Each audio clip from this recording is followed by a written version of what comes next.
So the other day I went over some of my personal favorite Steam Deck experiences in 2022, which included the likes of Vampire Survivors and Power Wash Simulator and a whole host of other honorable mentions. So it only stands to reason that as a follow-up I should definitely go ahead and talk about some of the exciting games that are coming to the deck in 2023. Or rather I should just say I hope that they're coming to the deck, because they're definitely slated for a PC release, but as far as how well these will perform on the deck, we're just going to have to wait and see. But I'm going to try to remain optimistic that most of these titles are going to make their way to the Steam Deck without much issue, although I suppose worst case scenario there will be other ways to play them, obviously, considering a lot of the games on this list will also be making their way to modern consoles as well. But for now, let's just go and jump right in with the first game, which isn't technically new, although it's definitely new to the Xbox, modern PlayStation platforms, the Switch, and ultimately PC, and that would be Persona 3.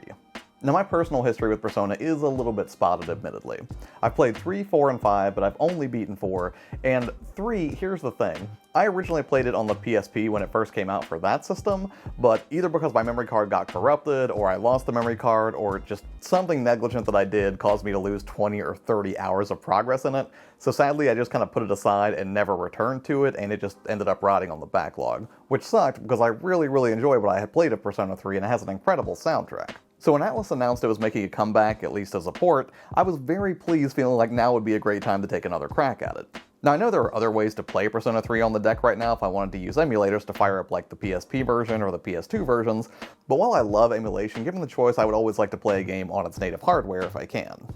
And when it comes to the game, I just love the back and forth nature of the Persona series and how it just sort of effortlessly doles out dungeon crawling, highly stylized RPG combat, and then just as easily slips into a relationship-focused slice-of-life high school drama simulator. Plus, I know I can always count on a cast of richly layered, memorable characters throughout my journey in a Persona game, so this one is very much on my radar, and it's coming in pretty hot, dropping on January 19th. Next up, also coming out in January, about a week later on the 27th, is not a port, but rather it is a complete ground-up remake of a personal favorite of mine, and that is the Dead Space remake. It's been years since I finished Dead Space proper, and when I did a video featuring it last year, I was real tempted to go ahead and just plow through the whole thing again. When they announced that a full remake was incoming, I figured why not just go ahead and wait to see Isaac dive into next gen and play through it with a modern presentation. Plus, I'm sure they've reworked at least a few of the scares in this game just to make sure they can keep veterans on their toes. Now, if you've never played Dead Space before, I just can't stress enough what a joy it is to play. I mean, provided you don't mind shrieking necromorphs just crawling out of the vents and then rushing you with reckless abandon.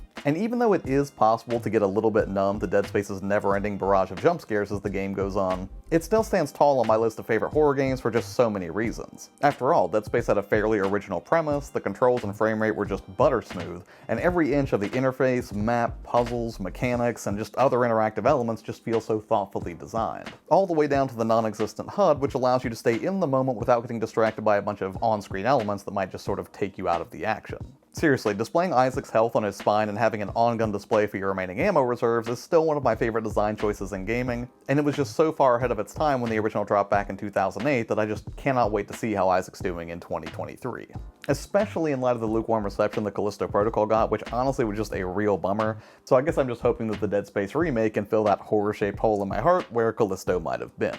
Now, stepping away from a horror setting and going back to a school setting with what I'm sure will be just a bonkers range of colorful characters is Hogwarts Legacy, which comes out on February 10th. For the most part, I think I'd say I'm cautiously optimistic about a Hogwarts game of this scale. It definitely bodes well that they've shown off a lot of gameplay already and not just a bunch of pre-rendered cutscenes, and the visuals look absolutely stunning both technically and artistically in terms of capturing the feel of the wizarding world. However, I'm at least a little hesitant on this one for a few reasons. The first is I'm just not sure how engaging wand combat's going to be. I mean, sure, it looks really dazzling in the footage we've seen so far, but I'm just not sure how it's going to feel as you're actually playing it. Beyond that, I think it's just the garden variety hesitation that I naturally feel anytime I see a licensed property that's being made into a game, because we have had years and years of just so-so or outright bad TV or movies that have become video games. But hey, sorting out your own Witcher wizard and exploring Hogwarts and the surrounding area sounds like a dream come true for Potter fans, and it looks to have a ton of customization, side activities, and locales to explore beyond the halls of Hogwarts. So I'm very hopeful that this will be every bit the experience that players would expect from a game with a setting as iconic as Hogwarts,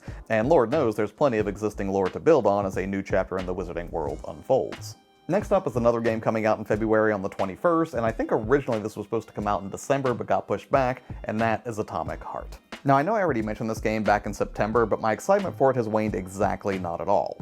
Plus, they've released more footage for the game, and every time I see it, I just get more and more pumped to just dive into this alt-history Soviet adventure that sure looks to be taking some cues from Bioshock. The basic premise is that advances in robotics in the 30s enabled the USSR to beat out the Nazis in 1941. And in the aftermath, the Soviets began automating their labor through the production of a prototype internet called Collective One. And this apparently functions as a hive mind for all of the robot enemies that you'll be encountering. Now, I don't know much beyond whatever I could mine from the Wikipedia entry, and honestly, I don't want to know that much because I'm expecting to be completely blown away by this game. Not just by some nerve-wracking confrontations with Soviet robotic horrors, but I'm also hoping that the narrative driving all of this action is as solid as everything else appears to be. But naturally, I'm trying to temper my expectations just a little bit because I'm definitely not immune to getting just sucked into the hype for a game, so, we'll just have to wait and see.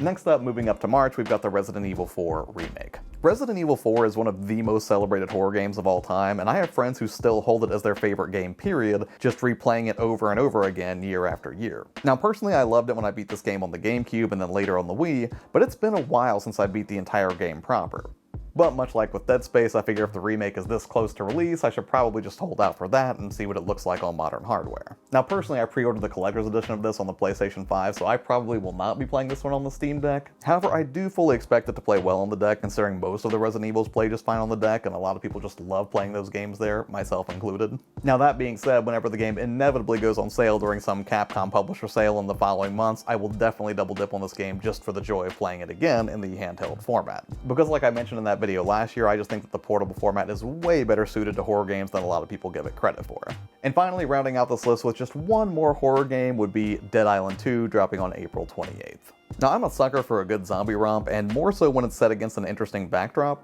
And while some of my personal favorites have managed to pull this off well, like Dead Rising or Lollipop Chainsaw, I'm particularly excited to get back to some tropical zombie slaying in Dead Island 2. Everything from the trailers looks like it's hitting all the right notes, and I'm more pumped than ever after watching the gameplay trailer that we got a few weeks back. It showed off even more characters, brutal close-ups of some of the hack-and-slash zombie action that the series is known for, tons of weapons, environmental hazards, and with a modern coat of paint, this one definitely makes my list of most eagerly anticipated for 2023. Don't get me wrong, the original is still a blast and runs great on the Steam Deck. I'm just ready for a modern take on the formula, and it looks like the follow-up is poised to provide exactly that. Certainly the visuals are going to be a huge improvement over the now decade-old original, and considering it's the same team that brought us the Dying Light games, which are also excellent, I'm sure we'll be in for a good time when it drops this April. Now obviously this list doesn't represent every game that I'm hyped for in 2023, but really that's by design because I figured, one, I don't want my videos to just be really long and just get super boring or anything like that, but then also video game release dates can be more than a little bit fickle, and there's at least some chance that some of the games that I've already mentioned won't hit their release date, so